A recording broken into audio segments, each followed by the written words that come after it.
اعوذ باللہ من الشیطان الرجیم، بسم اللہ الرحمن الرحیم۔ یہ آج سے 2 دن پہلے یوم دستور پاکستان منایا گیا وفاقی حکومت کی طرف سے، اس کی 50ویں سالگرہ تھی، اور تمام اہل موبائل حضرات کو یہ پیغام وفاقی حکومت سے مبارکباد کا دیا گیا، اور اس پیغام کے اندر لکھا ہوا تھا کہ آئین پاکستان تمام حقوق اور آزادیوں کا ضامن ہے۔ ٹھیک لکھا ہوا تھا، آئین پاکستان اس کی دفعات بہت سارے، تقریباً تمام بہت سوچ سمجھ کر بنایا گیا، تمام حقوق اور آزادیاں ان کا ذکر ہے اس کے اندر، مگر جن کے ہاتھوں میں ہے یہ وہ میٹھا میٹھا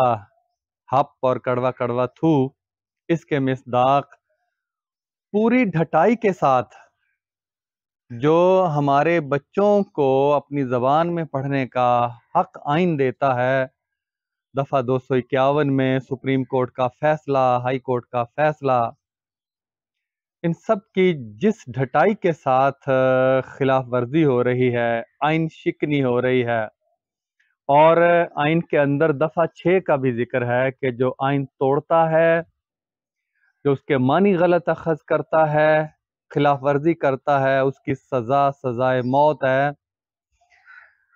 آئین پر اگر عمل ہو تو میں کہتا ہوں کہ پاکستان بھی امریکہ، برطانیہ، یورپ کے دوسرے ممالک کی طرح، جاپان کی طرح ترقی یافتہ ملکوں کی صف میں کھڑا ہو جاتا، مگر جن کے ہاتھوں میں یہ کھلونا ہے، بنایا ہوا ہے، وہ انہوں نے موم کی ناک بنا کر جدھر چاہیں اسے موڑ سکتے ہیں، اور بڑی خاموشی کے ساتھ اب آپ دیکھیں کہ اب شور مچ رہا ہے، آئین کی بحالی کا تحریک چلائی جا رہی ہے، ایک نقطہ کہ 90 دن کے اندر الیکشن ہونے چاہیے، ٹھیک ہے، یہ 90 دن کے اندر ہی ہونے چاہیے، آئین کے اندر لکھا ہے تو ہر قیمت پہ اس پر عمل ہونا چاہیے۔ جو لوگ یہ مطالبہ کر رہے ہیں وہ صرف ایک دفعہ اس کی جو 90 دن کی ہے شرط ہے، وہ اس کو لے کر ایک تحریک چلا رہے ہیں، لیکن ہم دیکھتے ہیں کہ انہی لوگوں نے گزشتہ سال وزیر تعلیم شفقت محمود، عمران خان، انہوں نے جو یکساں نصاب کی آڑ میں انگلش میڈیم نافذ کیا اور اردو میڈیم کتابوں کی اشاعت پر پابندی لگائی، اور اس سال بھی وہ پابندی اور زیادہ مضامین کے ساتھ آ گئی ہے، جغرافیہ بھی اور دوسرے مضامین بھی جو ہیں، معاشرتی علوم بھی، وہ بھی انگریزی میں آئے ہیں، مفت کتابوں کی شکل میں اسکولوں میں آ رہے ہیں۔ تو یہ دفعہ 251 کی صریحاً خلاف ورزی ہے، سپریم کورٹ اور ہائی کورٹ کے فیصلوں کی صریحاً خلاف ورزی ہے، اس پر دفعہ 6 لگنی چاہیے، ان کو سزائے موت ہونی چاہیے، لیکن جو کرنے والے ہیں وہ بس اپنے مفاد کے تحت اس کو استعمال کرتے ہیں۔ مجھے یاد ہے کہ جو پہلے 3 سال تھے عمران خان صاحب کی حکومت کے، اس میں وہ نجی مافیا کے خلاف باتیں کرتے تھے کھل کے، اور انگلش میڈیم کے خلاف باتیں کرتے تھے، وہ کہتے تھے کہ صرف انگریزی کی ضرورت یونیورسٹی میں جا کر پڑتی ہے، یہ بھی انہوں نے کہا، لیکن جب یہ ان سے کروایا گیا یکساں نظام کا انگلش میڈیم کا نام نہاد، اور اس کے بعد پھر ان کی بولتی بند ہو گئی ہے، اب وہ بات ہی نہیں کرتے ہیں اس کی انگلش کی، اور نجی مافیا نے جو پورے نظام تعلیم کو جکڑا ہوا ہے اس کی وہ بات ہی نہیں کرتے۔ اور دکھ کی بات یہ ہے کہ جماعت اسلامی، جن کے جو امیر جماعت اسلامی سراج الحق صاحب سینٹ میں تقریر کرتے ہیں اور جو قومی زبان میں اردو میں مقابلے کے امتحانات کی جو وکالت کرتے ہیں بڑے زبردست طریقے سے، اور اس کے یہ چند دن پہلے سینیٹر مشتاق احمد صاحب اتنی خوبصورت اور اتنی زبردست انہوں نے تقریر کی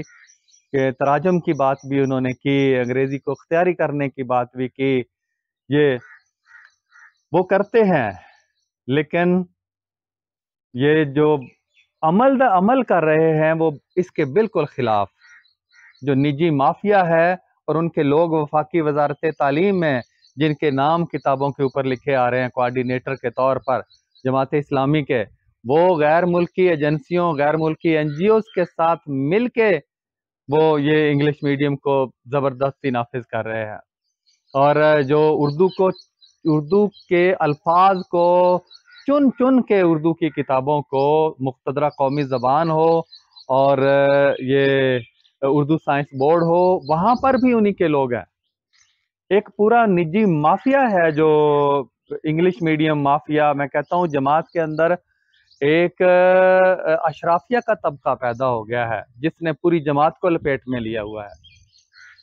اب جماعت اسلامی کو جماعت اسلامی سے بچانے کی ضرورت ہے۔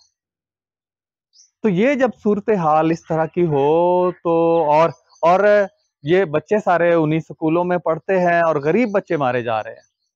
سراج الحق صاحب اتنا لمبا جو مارچ کرتے ہیں جماعت اسلامی کراچی تک، خیبر سے لے کر کراچی تک مہنگائی کے خلاف، ان کو نہیں پتا کہ یہ اردو میڈیم کتابوں پر پابندی لگائی ہے ان کی ناک کے نیچے لاہور میں پنجاب ٹیکسٹ بک بورڈ میں، وہ ایک وفد نہیں جا سکتا وہاں پہ، احتجاج نہیں ہو سکتا وزارت تعلیم کے سامنے کہ اتنی جو 90-95% لوگ جو ہیں ان کے بچے جو ہیں وہ پڑھ نہیں سکتے ہیں، ان کے اوپر جبرن یہ ظلم کیا جا رہا ہے، یہ ستم ڈھایا جا رہا ہے ان کے اوپر۔ ان کو نہیں پتا کہ یہ انگلش میڈیم نصاب پڑھانا ناممکن ہے۔ ان کا جو نجی مافیا ہے وہ ایک بندہ وہاں سے نہیں لا سکتے جنہوں نے برٹش کونسل سے ٹریننگ لی ہے ان لوگوں نے، کہ وہ ان کو ایک سبق بھی سائنس کا ہی ایک سبق انگریزی میں پڑھا کے دکھائے۔ اتنی قابلیت تک نہیں ہے، پتہ ہے ان سب کو، لیکن چونکہ ایک مافیا پیدا ہو چکا ہے یہ پچھلے 20-22 سالوں میں، اس نے ایک جکڑ لیا ہے پوری جماعت کو، اور یہ ان کے نجی سکول دیکھیں، نجی مافیا غیر قانونی مافیا ہے، غیر آئینی مافیا ہے۔